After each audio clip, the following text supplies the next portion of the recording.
Hello and welcome to my favorite time of the week, the time of the week known as Topic Tuesday. I am Paul Van Squike.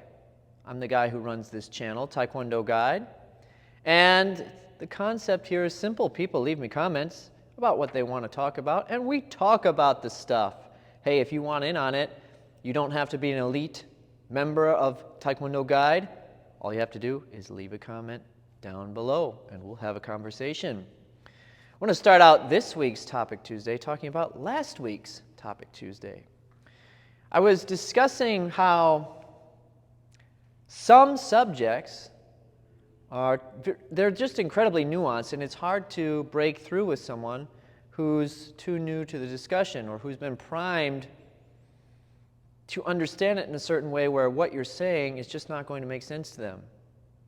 So self-defense is one of these subjects. It's in reality very nuanced, and it doesn't present itself in a way that people have been led to believe through the media.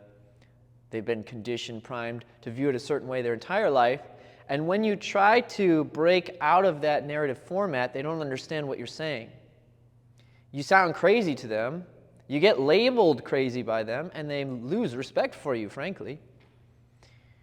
And in the video, I was talking about the Saturn V rocket that went to the moon. I was using it as an analogy.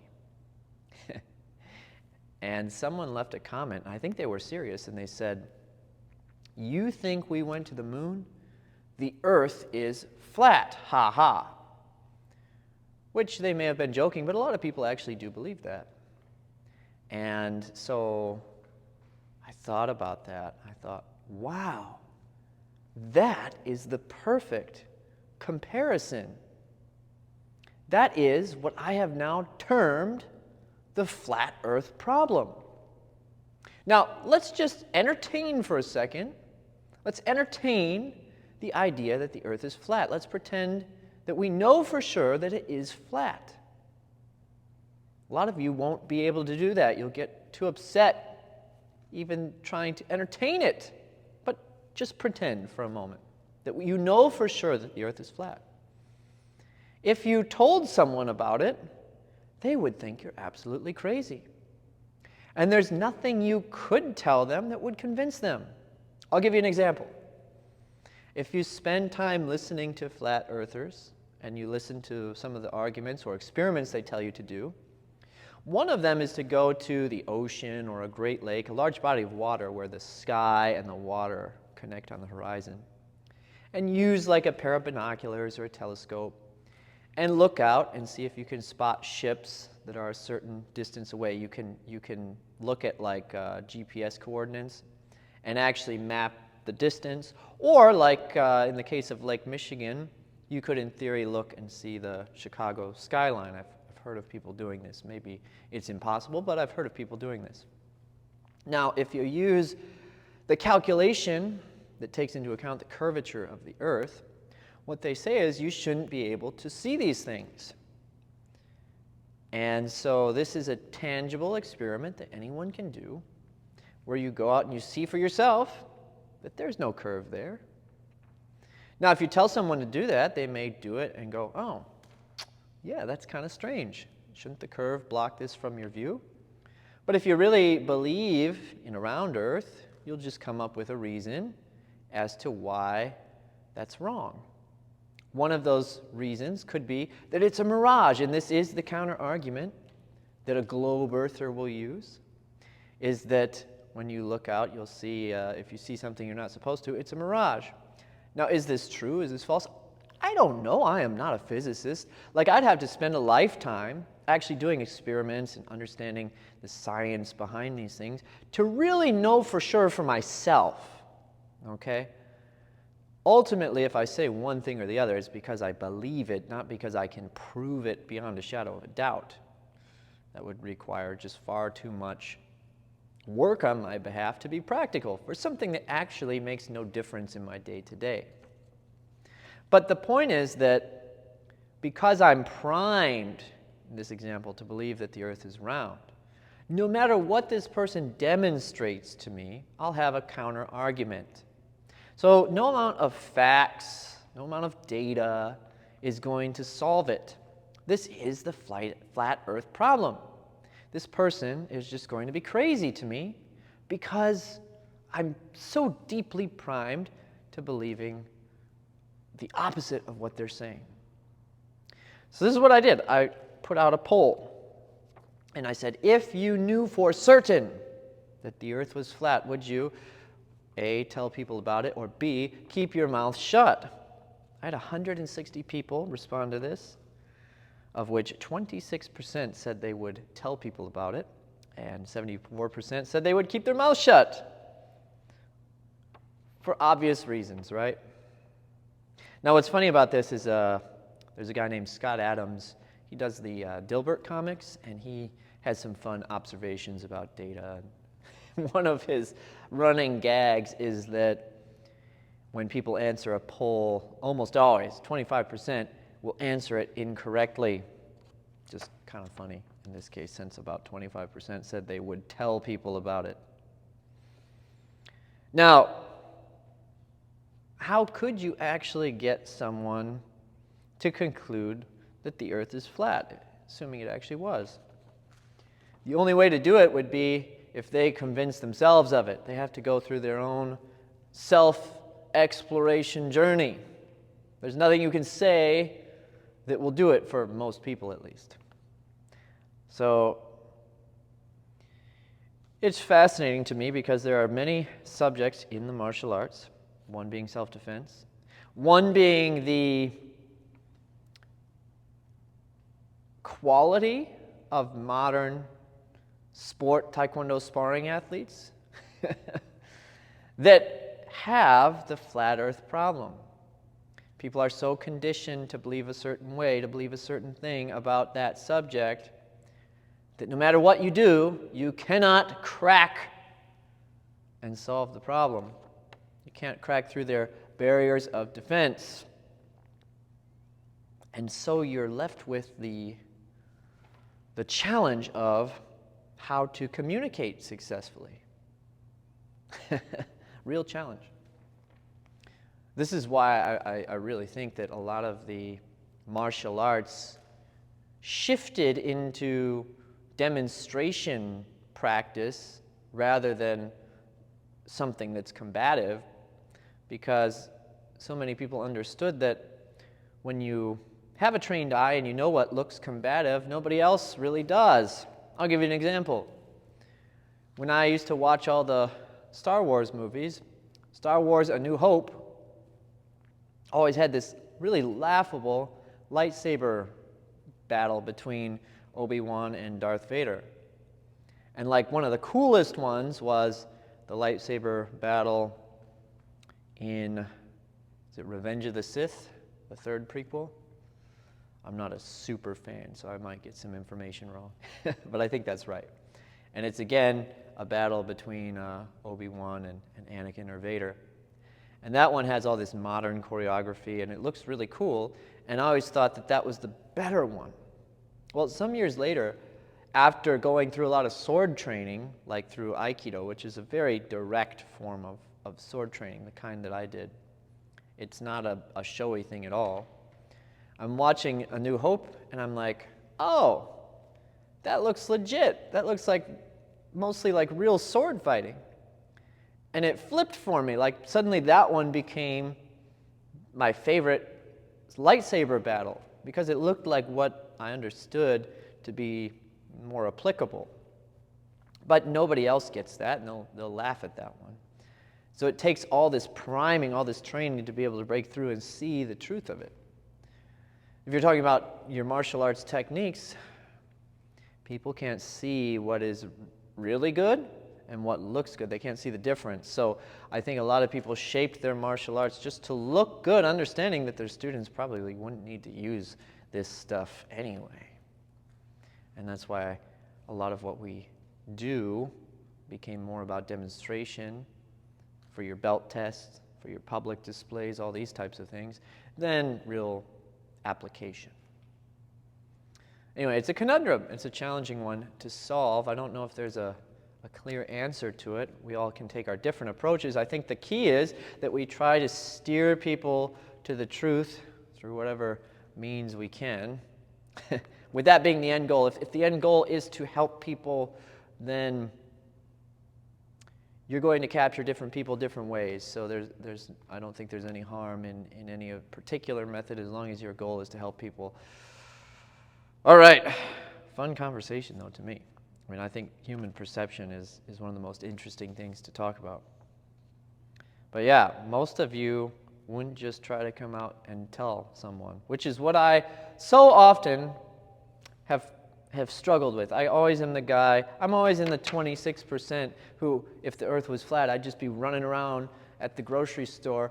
We think we went to space? The earth is flat, you dingus, come on. And I'd be trying to help people that way. It's not helpful. It's not helpful. It just makes them think you're crazy. This is why we're governed the way we are. This is why someone like Edward Bernays, the father of propaganda and modern marketing, rose to prominence. They understood how to shape and control human behavior. All right, let's get into some other stuff, your own stuff. From John Stallions, 5313. Hello, sir. I'm wondering if you can speak about at what level I should be at before considering opening my own school. My son and I have both been training, and I have a long-term goal of having a school together. My question is, does it make a difference of 3rd degree, 4th degree, 5th, or at what level would be appropriate to have my own school? I currently am a certified instructor where I am, and I enjoy teaching, but don't want to rush the business side of it if it would be counterproductive. Great question, and all the best to you and your son. I hope that you do start a school and that it's very successful for you guys and that you help a lot of people through teaching Taekwondo. I was a 2nd degree black belt when I opened a school. Was that the best rank to be for opening a school? No, but here's the thing. You're going to just make a ton of mistakes in the beginning. So I don't think it much matters what rank you are, as long as you're something in the black belt ranges where you can take someone up to black belt, where you can teach beginners. You've got enough to share with people. People don't have the skills yet, so you can give them their base even if you're a 1st degree black belt, right? The thing is, you're going to make a lot of mistakes doing this, and you need to learn, just like learning sparring or anything else that you've accomplished so far. You're going to have to learn through the school of hard knocks. So no sense in waiting till you're a high-level black belt, because you're going to have to figure out all of the mistakes for yourself. And I can tell you, you can read the business how-to, you can watch business how-to videos. That's all good. Do that.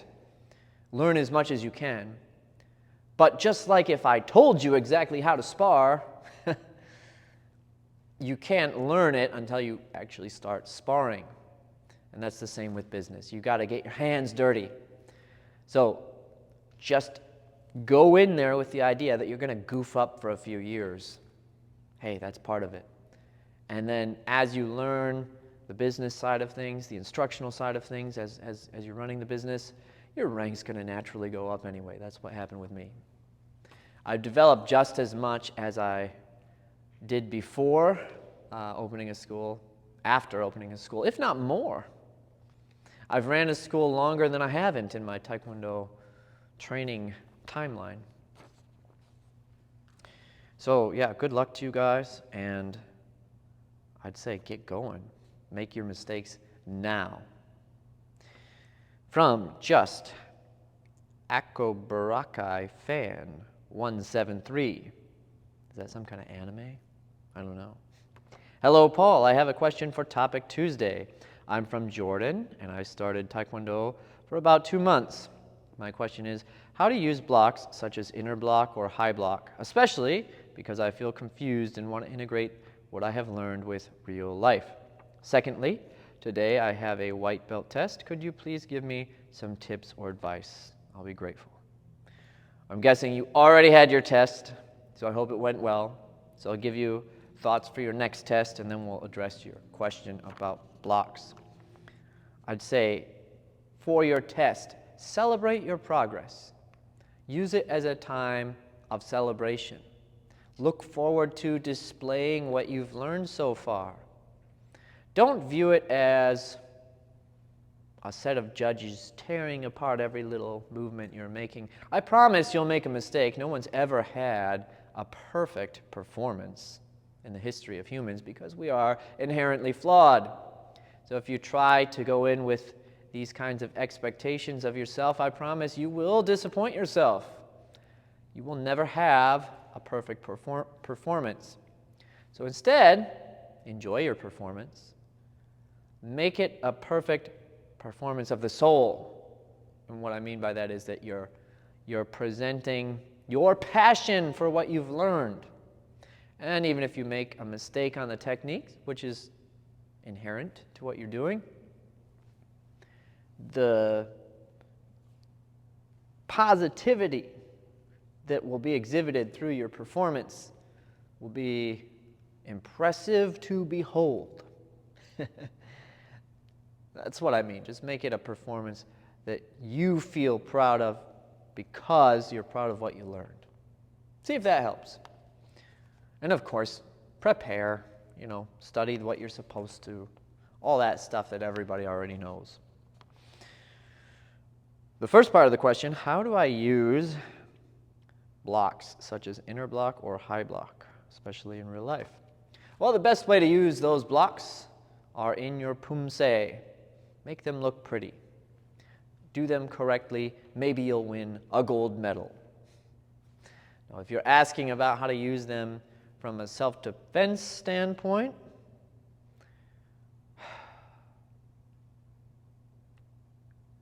it's difficult because the movements are quite contrived. You could say they're for this, this, this, and this.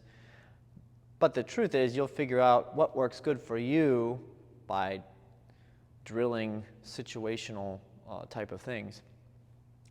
In theory, here's some ways you could use those movements. If you have a lot of space where you can see the person prep and lunge in, a long range distance, you can, in theory, use them just as they're described. So someone's throwing a straight movement in toward you, you can parry it with an inner block or a high block. It won't work if you're very close because action is faster than reaction, and you're trying to time something that pretty much is impossible to time. Can work from space. So if you want to use them as actual blocks, they have to be used from a significant distance. Now, if you want to do this, you have to drill it.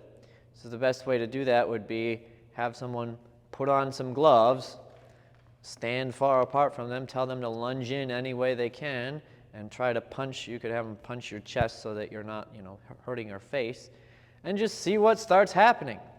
And if you find those blocks to be helpful, they may actually be something you can rely on in that type of situation. But that's a limited use case too, right? From a close range perspective, what I would deem the lens used through like Okinawan karate, you would use the staging hand as something to grab and the blocking hand as a strike. So you could, for example, with a high block, grip them with your staging hand and pull them into your high block and strike their throat or jaw. And you could use the inner block to hit into the side of the neck, still using that pulling arm to capture part of their body. Again, if you want to get good at it to a level where you could rely on something like that, you need to study clinch fighting and practice it from that range. Daniel Moreno, if I have that right? I should know. He's left a comment for me before. He does a channel, I think it's called Practical Tang Sudo, if I'm not mistaken. But he has a lot of good information on how to drill for that type of thing. Good stuff to check out. All right, from Michael, T83310. Question for Topic Tuesday. Do you think Hapkido has any value as a grappling style to complement Taekwondo? Or should students look outside their dojang for Things like BJJ for students who attend a dojang that have both TKD and Hapkido programs. What's your opinion on Shotokan Karate and have you ever trained it? Let's start with the first one. Yes, Hapkido is often paired with Taekwondo. Should you do it? It's not a bad idea. You learn to fall very well. That's one of its best attributes.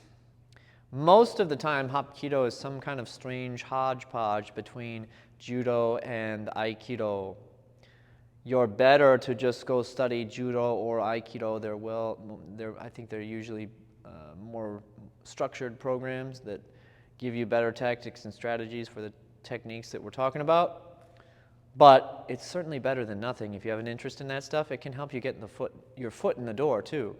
So I can tell you I did a few years of Hapkido before I went and studied Aikido and ended up getting an Aikido black belt. It was a really nice sort of introduction to those movements. But it wasn't near the depth that those arts offer. I would never really say that Hapkido teaches you to be a true grappler. I've never seen, they're probably out there, but I've never seen Hapkido classes where you spend a lot of time grappling. Now, I learned a lot of the key throws from Judo in Hapkido, and then I'd goof around with my friends and I'd be able to snag them with the throws every now and then. Did that make me a grappler? No, certainly not. Again, it's better than nothing. It's a lot of fun. Teaches you how to fall, gives you a nice intro to some of those things. But ultimately, yeah, if you want to do something where you could actually call yourself a grappler, I would go study something like Brazilian Jiu-Jitsu, Judo, something like that. Aikido, as I've talked about before, I think is more of a weapons integrated system, and if you're dealing with grappling stuff, you're usually trying to get away from it, break free of it, not engage with it, then be the danger. So I don't really think you learn to grapple in the conventional sense through Aikido. Yeah, interesting question. I think if you're interested in those things, it's a good way to see if you're interested enough to pursue it to a deeper level. Okay, second question. What's your opinion on Shotokan Karate and have you ever trained it? I think it's cool. Naka Sensei, I watch a lot of his stuff. He's one of the head instructors at the JKA, the Japan Karate Association, I believe is what that breaks down into. Shotokan is the same movements of Taekwondo, but it tends to emphasize the hands, right? Forgive me, there is a gaggle of children walking in front of me right now. And there is still a daycare next door, and I think today is the first day of school, and it got out early, so it's distracting when you have a whole gaggle just walking in front of you, waving at you. Hi. They always wave, right? Okay, Shotokan. I think it's like if what happened is you take the movements from Okinawan karate, you port them over to Japan, and this was being done like by Funakoshi's son. I can't think of his name off the top of my head, but people who were exposed to Japanese martial arts and then also the movements of karate, they started interpreting these movements the way mainland Japanese people would, based on a weapons lens. So you look at how Shotokan teaches you to move and teaches you to strike. It's like you're learning an empty hand version of swordsmanship, which I think is kind of cool. Is it the best way to learn to strike? I don't know, right? I'd prefer it over a lot of things. I think it looks fun. I play with the movements a lot. In fact, because I have a lot of the weapons movement patterns integrated into my body, I find that those, the Shotokan way of striking, I feel like I can flip it on, like activating a switch. I can change my Taekwondo to more of a Shotokan thing because of my Aikido training. Now, am I a world-class Shotokan person or anything like that? No, certainly not. Don't misunderstand me. But I do think there's a certain sense you gain for how they move by studying swordsmanship. And if you plug your empty hand stuff into that, you get something that feels and looks very much like what Shotokan is. Are there any dietary supplements that you recommend to take while practicing Taekwondo to avoid injury, such as collagen? I've tried so many things. I have never taken something that I thought, that's a game changer. I know for sure that that's working. My rule is, don't spend a lot on anything unless it hits you like a drug, like cocaine. If you take cocaine, I've never done it. I've never done any drug, okay, outside of what they give you before surgery. But I assume if you take cocaine, you notice. So obviously it's doing something. I've never taken a supplement and noticed. Maybe turmeric. That would be the one that I could say I felt like I did notice something. But if it's cheap, why not? That's my rule. From BBD Boop. Hello, Paul. I have a question for Topic Tuesday. I'm from Mexico. I started Taekwondo when I was 8 years old. I became a black belt, and for some absurd reason, a year after, when I was 12 or 13, I decided to leave training Taekwondo. A lot of people do that, and you shouldn't feel bad about it. It probably served its function for you at that point in life. It kind of acts as a coming-of-age ritual to go through the belts like that. And you probably had other things that you needed to do to be a good, valuable member of society at that point in your life. My biggest mistake and regret in my life. Yeah. I wouldn't feel bad about it. But it's cool that you want to come back. Now I'm 28. It's been 17 years or so. I miss TKD so much, and I really want to not only go back to TKD, but also try it at a high level. But of course, I'm scared my body won't respond that well as it did when I was a kid. What's your opinion? You shouldn't be afraid of Taekwondo as a 28-year-old. We have a saying, we have this thing on the wall. It's called the 14 Important Training Guidelines. One of them is, don't be overly ambitious. So that, I think, is often good advice. Jump in, listen to your body, take a gradual approach, and enjoy yourself. If this evolves into you becoming a high-level Taekwondo player, good for you. But enjoy the journey, too. That's, after all, why we do what we do. We enjoy the journey. So get in there. 28-year-olds shouldn't have any trouble with the movements of Taekwondo. Just take your time, listen to your body. Don't be overly ambitious.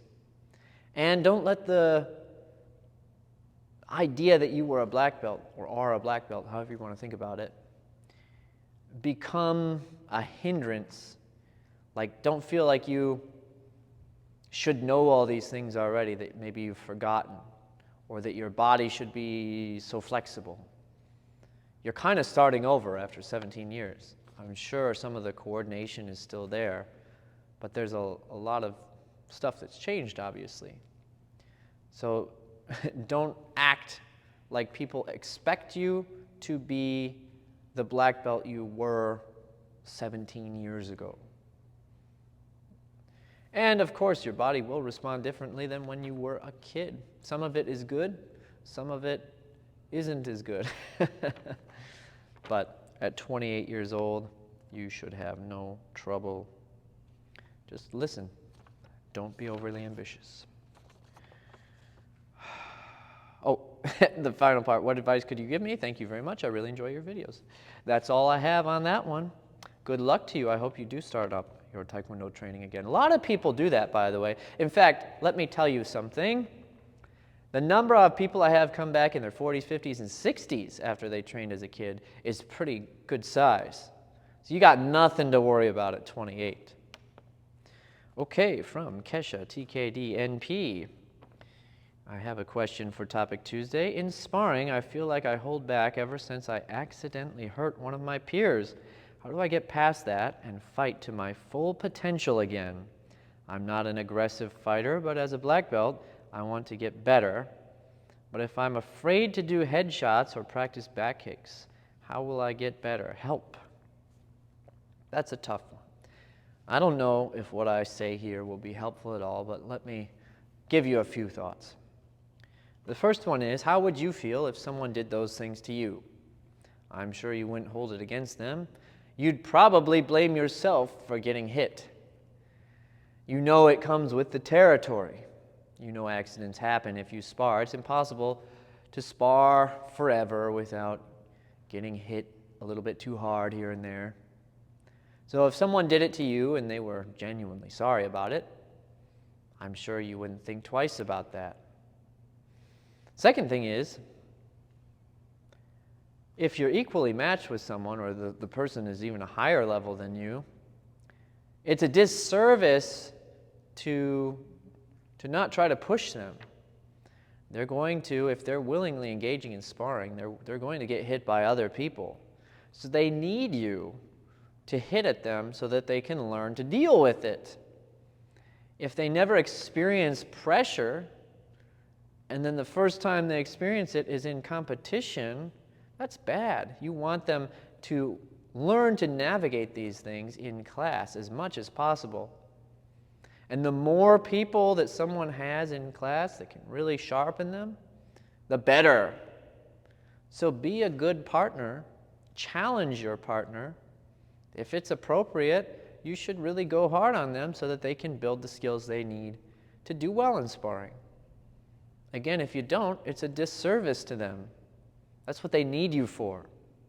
If they don't want to do that, they don't have to spar, they don't have to do Taekwondo, or they could ask you to go soft. If they're not doing those things, if they're willingly trying to get in there and get good at sparring, they need to be sharpened. And you're one of the people to help them accomplish that. So if they get a bump or a bruise as a result of going kind of hard, well, it comes with the territory. You shouldn't be bothered by that. It's a full contact sport that everyone who's doing it is voluntarily doing it. I hope that helps. I know nobody likes to hurt. I shouldn't say nobody. Those of us who are decent humans don't like to accidentally hurt people. But hopefully you can see that that's not something that should cause you to hold back. Hey, a lot of topics this week. I got to thank you all. This is what keeps Topic Tuesday alive and well. I get a lot of the same people writing in, which is great. You guys keep writing in, but you know, if you want your voice to be heard, if you want your topic to be discussed, don't be shy. Leave it down in the comments below. Even if you barely speak English, I'll do my best to parse it. I won't be offended. Leave your comments. And until next time, enjoy your training.